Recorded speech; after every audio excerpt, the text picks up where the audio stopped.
توحید میں آپ اتنے راسخ ہونے کے باوجود بابوں اور قبروں سے مانگنے والے جو لوگ ہیں ان کو بھی مسلمان آپ سمجھتے ہیں، حالانکہ ایسے لوگ تو ایاک نعبد و ایاک نستعین کا ٹیسٹ بھی پاس نہیں کر سکتے۔ اس حوالے سے اگر آپ خوارج کا مثال دیں گے یا عثمان رضی اللہ تعالیٰ عنہ کے شہید کرنے والے باغیوں کا مثال دیں گے تو میں آپ کو ایک پکی دوں گا کہ وہ دونوں پارٹیاں مشرک تھی، وہ بدعتی نہیں تھے۔ آپ لوگوں کو خواہ مخواہ مسلمان ہونے کا سرٹیفکیٹ کیوں دیتے ہیں؟ خواہ مخواہ نہیں دے رہی سرٹیفکیٹ۔ بات یہ ہے کہ کسی کے اوپر شرک کا فتویٰ لگانا یہ یعنی بہت بڑی جرت کا کام ہے، اس حوالے سے کہ اسے مشرک ڈکلیئر کر دیا جائے۔ ایون میں انشاءاللہ کبھی موقع ملا میں لعنت کے حوالے سے بھی ڈسکشن کروں گا کہ بخاری اور مسلم کے اندر کتنی احادیث موجود ہیں کہ نبی علیہ السلام نے یعنی مختلف اعمال کے اوپر لعنت فرمائی ہے۔ جیسے فرمایا کہ یہود و نصارہ پر اللہ کی لعنت ہو، بخاری مسلم دونوں میں موجود ہے، جنہوں نے اپنے نبیوں کی قبروں کو سجدہ گاہ بنا لیا تھا۔ یہ حدیث بخاری میں بھی ہے اور مسلم میں بھی موجود ہے۔ اسی طریقے سے آپ صلی اللہ علیہ وآلہ وسلم نے فرمایا کہ ان مردوں پر لعنت ہو جو عورتوں کی مشابہت اختیار کرتے ہیں، ان عورتوں پر لعنت ہو جو مردوں کی مشابہت اختیار کرتے ہیں۔ لیکن اسپیسیفکلی کبھی بھی آپ نے بائی نیم کسی کو لعنتی نہیں کہا، اعمال کے اوپر لعنت کی بات کی ہے۔ قرآن پاک میں ہے لعنت اللہ علی الکاذبین، سورہ آل عمران کے اندر جھوٹوں پر اللہ کی لعنت۔ لیکن کوئی شخص جھوٹ بول رہا ہے اس کو نبی علیہ السلام نے لعنتی کہہ کے مخاطب نہیں کیا۔ اسی طریقے سے ابو داؤد ترمذی ابن ماجہ میں حدیث ہے کہ شراب پینے والے پر لعنت، شراب بنانے والے پر، اس کے لے جانے والے پر، وہ 10 لوگوں پر لعنت فرمائی ہے، لیکن آپ نے کہیں کبھی کسی کو شرابی کو لعنتی کہہ کے نہیں پکارا۔ حتیٰ کہ بخاری میں حدیث ہے کہ ایک صحابی تھے، وہ شراب پیتے تھے، ان پہ حد جاری کی جاتی تھی، پھر شراب پیتے تھے، تو ایک صحابی نے جب ان پہ لعنت کی تو آپ نے ان کو روک دیا، فرمایا لعنت نہ بھیجو، یہ اللہ اور اس کے رسول سے محبت رکھتا ہے۔ تو جب لعنتی کسی کو نہیں کہا جا سکتا، اس کے برے اعمال کے سبب صرف یہ کہا جا سکتا ہے کہ اس کے ان برے اعمال کے سبب اس پر لعنت ہوگی، وہ لعنت کا مستحق ہوگا، اسے لعنتی نہیں کہا جا سکتا۔ تو یہ تو بہت بڑا فتویٰ ہے کہ کوئی شخص اگر شرکی اعمال کر رہا ہے اور وہ کلمہ گو ہے، مسلمان ہے، اپنے آپ کو مسلمان سمجھتا ہے، تو صحیح بخاری میں حدیث ہے کہ جی جو اللہ کے ایک ہونے کی گواہی دے، ہمارا ذبیحہ کھائے اور ہمارے قبلے کی طرف منہ کر کے نماز پڑھے تو وہ مسلمان ہے۔ اتنے بڑے لیول کا حکم اس کے اوپر کس طرح لگا سکتے ہیں؟ باقی یہ والا مسئلہ ٹھیک ہے کہ ایاک نعبد و ایاک نستعین کی وائلیشن کر رہے ہیں، یعنی وائلیشن پہ اگر آپ آئیں تو شاید کوئی بھی نہ بچے کہ کس کس قسم کی وائلیشنز ہو رہی ہیں، لیکن ظاہر ہے کہ یہ توحید والا معاملہ تو بہت سینسٹیو ہے، ناقابل معافی جرم ہے۔ اس میں ایک اور حدیث بھی ہے، بخاری اور مسلم کی متفق علیہ حدیث ہے کہ ایک شخص کی موت کا وقت قریب آیا تو اس نے اپنی اولاد کو جمع کر کے کہا کہ میں کیسا شخص تھا، تو ان کا تم ہمارے بڑے اچھے باپ تھے، تو انہوں نے کہا کہ جب میں مر جاؤں نا تو میری لاش کے ٹکڑے ٹکڑے کر دینا اور اس کی راکھ کو ہواؤں میں بکھیر دینا اور کچھ راکھ پانی میں ڈال دینا، لئن قدر اللہ علیہ، اگر اللہ نے مجھ پہ قدرت پا لی تو مجھے ایسا عذاب دے گا جو کسی کو نہیں دیا ہوگا، میں نے اپنے رب کی بڑی نافرمانی کی ہے۔ یہ وہ کہہ کے مر گیا، اور پیچھے اس کی اولاد نے وہی کیا کہ اس کی لاش کو آگ لگا دی، اس کی ہوا میں اور پانیوں میں بہا دی اس کی راکھ۔ اللہ تعالیٰ نے ہواؤں کو، پانیوں کو حکم دیا، وہ راکھ جمع کر کے دوبارہ اسے زندہ کر لیا۔ لوگوں کو تو نہیں نظر آیا، یعنی اللہ کے حضور زندہ ہو گیا نا۔ اللہ نے فرمایا یہ تو نے کیوں کیا؟ کہا یا اللہ تجھ سے ڈر گیا تھا۔ تو اللہ نے فرمایا کیا تجھے یقین تھا کہ تجھے مرنے کے بعد کوئی جزا اور سزا والا معاملہ ہونے والا ہے، تجھے کوئی پوچھنے والی ہستی ہے؟ اس نے کہا یا اللہ اسی لیے تو میں نے کیا تھا۔ تو فرمایا جا تجھے بخش دیا۔ اچھا، وہ بندہ کفر کر کے مرا ہے، کیا یہ کفر نہیں ہے؟ اس کا یہ عقیدہ تھا کہ اگر میری لاش دفنائی گئی تو میں زندہ ہو جاؤں گا، اگر میری لاش کے ٹکڑے کر دیے گئے تو پھر میں زندہ نہیں ہو سکوں گا، کیونکہ اللہ تعالیٰ کیسے اس طرح اتنی راکھ کو جمع کرے گا؟ اس میں الفاظ ہے لئن قدر اللہ علیہ، اگر اللہ نے مجھ پہ قدرت پا لی۔ تو اس کا مطلب اس کو پتا تھا کہ یوں اگر میری راکھ بکھر گئی تو پھر اللہ قدرت نہیں پا سکے گا۔ یعنی وہ موت کے بعد زندہ کیے جانے کو تو مانتا تھا مطلقاً، لیکن جزوی کفر تھا اس کے عقیدے میں، کہ اس کا یہ عقیدہ تھا کہ اگر راکھ بکھیر دی گئی پھر اللہ نہیں زندہ کر سکے گا۔ تو یہ اس کا کفر کلی نہیں تھا، جزوی تھا، لیکن ہے کفر ہے۔ کسی کی جرت ہے کہ اس کو کفر نہ کہے، تو اللہ تعالیٰ نے اسے معاف کر دیا۔ اسی طریقے سے جو مسلمانوں کے اندر جزوی طور پہ کلمہ گو مشرک ہیں، جو کلمہ گو بھی ہیں اور اعمال کے اندر شرک پایا جاتا ہے، ہم اللہ سے امید کرتے ہیں، یقین کوئی نہیں ہے، امید ہے، ٹھیک ہے۔ یقین والا معاملہ وہی ہے قرآن میں جو آیا ہے 2 دفعہ، سورہ نساء آیت نمبر 48 میں 116 میں، ان اللہ لا یغفر ان یشرک بہ ویغفر ما دون ذلک لمن یشاء۔ اللہ شرک کو تو معاف نہیں کرے گا، اس کے علاوہ جتنے گناہ ہیں معاف کر دے گا، لیکن یہ شرک جلی ہے۔ دیکھیں نا جی، ریاکاری کو بھی تو شرک کہا گیا ہے، ریاکاری کو بھی تو شرک کہا گیا ہے۔ مسند احمد میں، سنن ابن ماجہ میں حدیث موجود ہے، بلکہ مسند احمد میں تو وہ حدیث ہے بڑی مشہور کہ جس نے دکھلاوے کے لیے روزہ رکھا اس نے شرک کیا، جس نے دکھلاوے کے لیے نماز پڑھی اس نے شرک کیا، جس نے دکھلاوے کے لیے صدقہ کیا اس نے شرک کیا، تو مشرک تو وہ بھی ہے۔ اور قرآن تو اس سے بھی آگے جاتا ہے، افرأیت من اتخذ الہہ ہوا، بھلا اس شخص کو دیکھا جس نے اپنی خواہش نفس کو اپنا خدا بنا لیا ہے، تو اس کے تحت تو جو فجر کے وقت سویا رہتا ہے بستر نہیں چھوڑتا وہ بھی مشرک ہے۔ تو شرک کے فتوے تو پھر کہاں کہاں تک جائیں گے؟ وہ تو پھر صرف ابراہیم علیہ السلام ہی ہے، وما کان من المشرکین، ابراہیم مشرکوں میں سے نہیں تھے۔ ٹوٹلی شرک سے آزاد صرف پیغمبر ہو سکتا ہے، انسان میں کسی نہ کسی درجے کا کوئی نہ کوئی معاملہ پایا جا سکتا ہے، باقی یہ تو شرک جلی ہے۔ ہم اس کے اوپر ٹالرنس اس لیے کرتے ہیں کہ یہ جو فتویٰ بازی ہے، کسی کو اسلام میں داخل یا نکالنے کا کام جو ہے یہ پیغمبروں کا ہے۔ آج تو آپ اس کو تو چھوڑ دیں، یہ سارے فرقے ایک دوسرے کو اسلام سے خارج کیے بیٹھے ہوئے ہیں۔ کیا بریلوی دیوبندیوں کو مسلمان مانتے ہیں؟ آپ جا کے پوچھو، کہیں گے آپ مسلمان ہیں، ان کو کہیں نہیں سر اس طرح نہیں، آپ انجینئرنگ ہو چکی ہے۔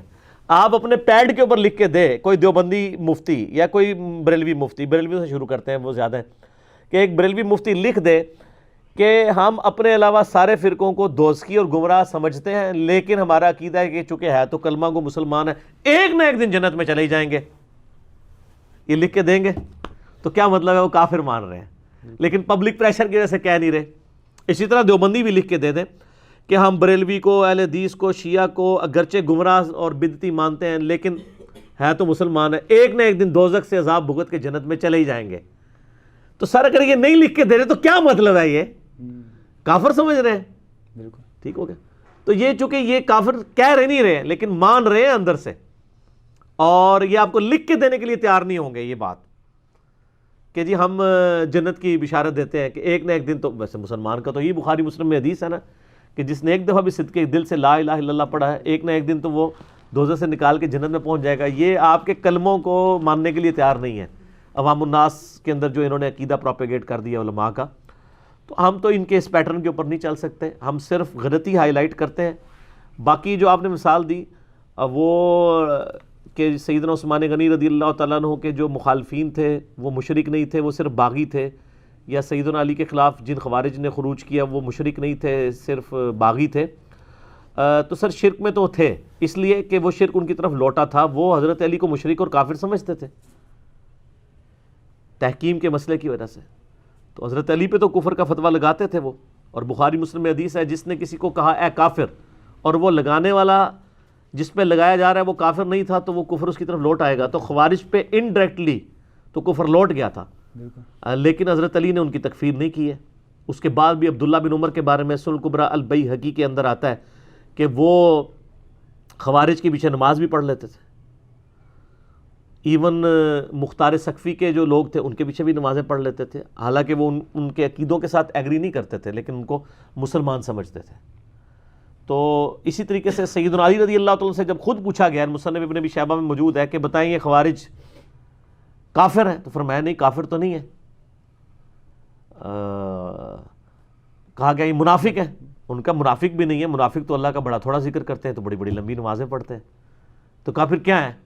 سر جو کافر بھی نہ ہو منافق نہ ہو وہ کیا ہوتا ہے؟ مسلمان۔ سر تیسری کیٹیگری تو قرآن میں کوئی نہیں ہے نا، اسلام میں قرآن و حدیث میں 3 ہی کیٹیگری ہیں، یا کوئی کافر ہوگا یا منافق ہوگا یا مسلمان ہوگا۔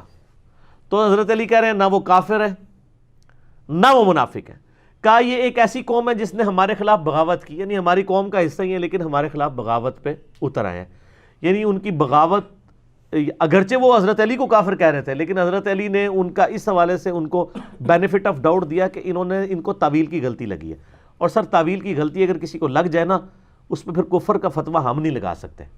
صحیح بخاری میں موجود ہے کہ ابن ابی بلتہ جس نے نبی علیہ السلام کی یعنی مطلب وہ مخبری کر دی تھی، آپ کی خبر لیک کر دی تھی، کفار مکہ کو بتا دیا تھا کہ نبی علیہ السلام مکے پہ چڑھائی کرنے والے ہیں، تو حضرت علی کو نبی علیہ السلام نے بھیجا کہ جاؤ، ایک عورت ہے اس طرح، اس کے پاس ایک خط ہے، وہ خط لے کے جا رہی ہے، اللہ تعالیٰ نے وحی کے ذریعے بتا دیا۔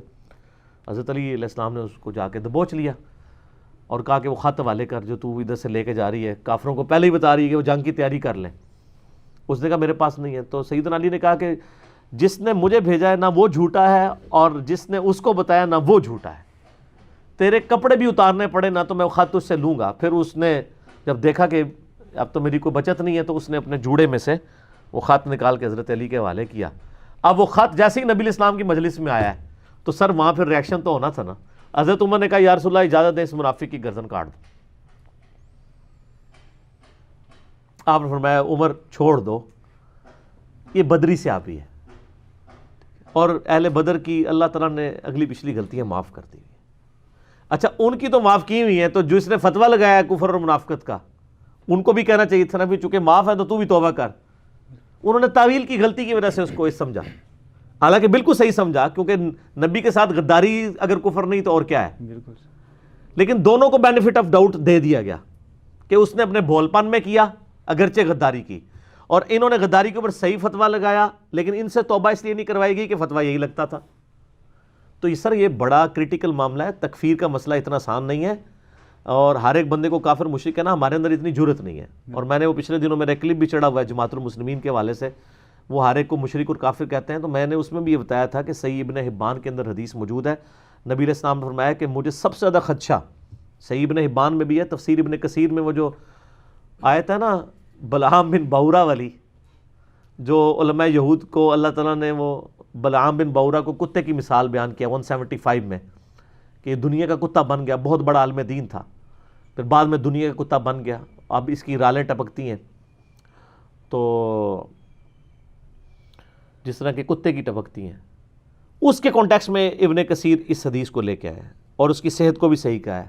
ابن حبان بھی اس حدیث کو لے کے آیا صحیح ابن حبان کے اندر، کہ مجھے سب سے زیادہ خدشہ تم سے اس شخص کے بارے میں ہے کہ جو اپنے پڑوسی پہ تلوار تان لے گا اور کہے گا ہے مشرک۔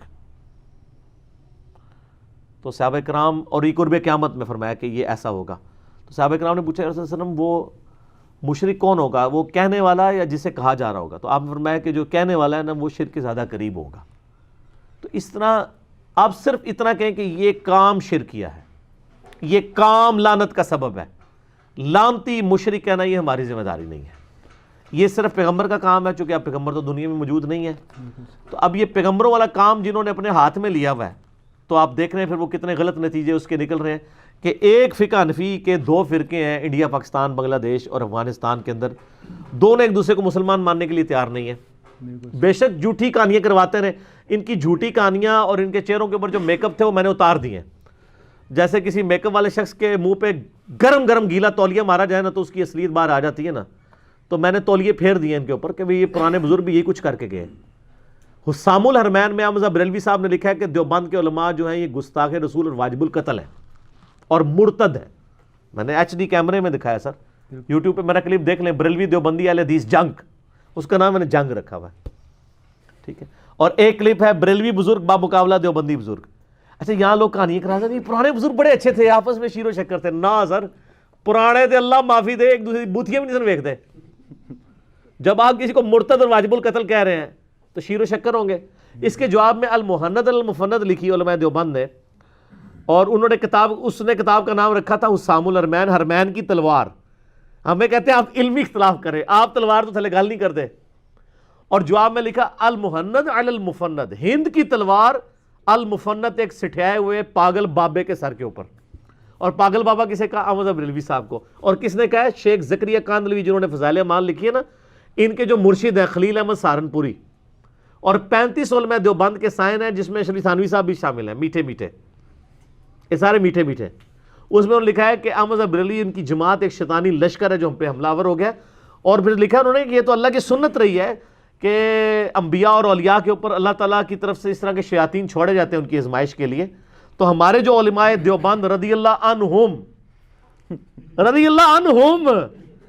14ویں صدی دے مولوی رضی اللہ عنہم، پتہ ہی انہوں کتوں گارنٹی مل گئی ہے۔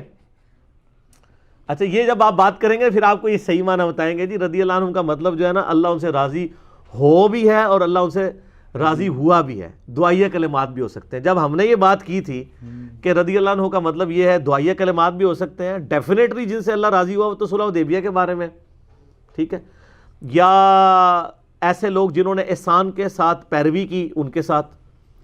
تو ویسے تو آپ امام بخاری کو بھی میں رضی اللہ عنہ کہتا ہوں. امام مسلم کے شاگرد نے جب مسلم روایت کی ہے کتاب الایمان چیپٹر میں شروع میں حدیث میں وہ یہی لکھتے ہیں, امام مسلم بن حجاج القشیری رضی اللہ عنہ, رضی اللہ عنہ پہ میرا کلپ بھی موجود ہے. بھلے انہوں نے علماء دیوبند کو رضی اللہ عنہ کہا اور کہا یہ شیطانی لشکر ہے.